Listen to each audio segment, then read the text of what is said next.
Welcome to Metallurgy with AJR. Small concepts in an easy and simple approach. Here I am going to discuss about extrusion, a metal forming process.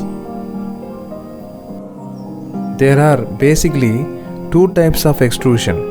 One is direct extrusion and another one is indirect extrusion. In direct extrusion, the metal billet is placed in a container and driven through the die by the ram. A dummy block or pressure plate is placed at the end of the ram in contact with the billet.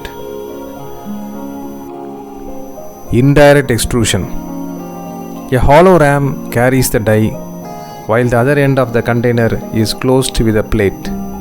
Frequently, for indirect extrusion, the ram containing the die is kept stationary and the container with the billet is caused to move.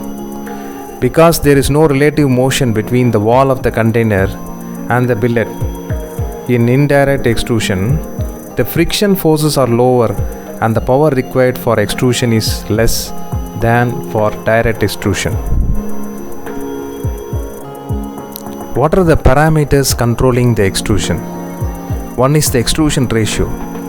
Extrusion ratio is the ratio of the initial cross-sectional area A0 to the final cross-sectional area AF, that is A0 by AF. For steel it is 40:1 and for aluminum it is 400:1.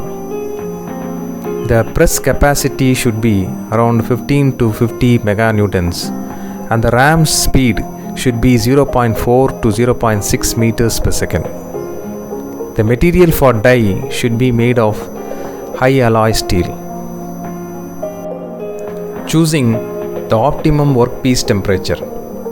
Billets are heated in the range of 1100 degrees centigrade to 1200 degrees centigrade and tooling is preheated to 350 degrees centigrade. Here the optimum temperature is arrived using the graph which is plotted between amount of deformation and workpiece temperature. Here you can see the AB line is for a given applied pressure and the DC line is for a given strain rate. So the intersection of AB and DC will give the optimum temperature or the optimum workpiece temperature.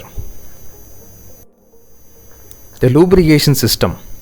Here the lubrication is generally glass powder. For very high temperature, graphite is used.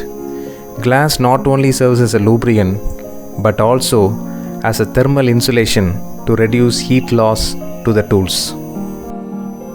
The common defects in extrusion process.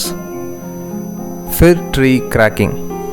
Surface cracking ranging in severity from a badly roughened surface to repetitive transverse cracking is called the fir tree cracking. In hot extrusion, this form of cracking is usually intergranular and is associated with hot shortness. The main reason being too high a ram speed. At lower temperature where hot shortness cannot occur, transverse cracking takes place, caused by momentary sticking along die and sudden building up of pressure to final breakaway. Another one is center burst. Here center burst or chevron cracking can occur at low extrusion ratios. What are the main cause of this chevron cracking? Friction conditions at the zone of deformation at the extrusion die.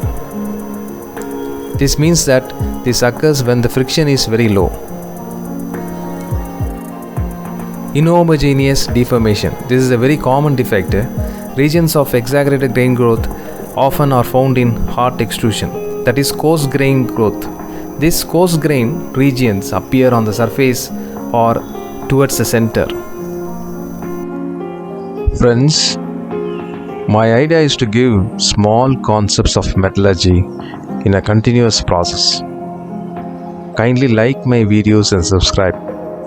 You will get notification from me every week. Thank you.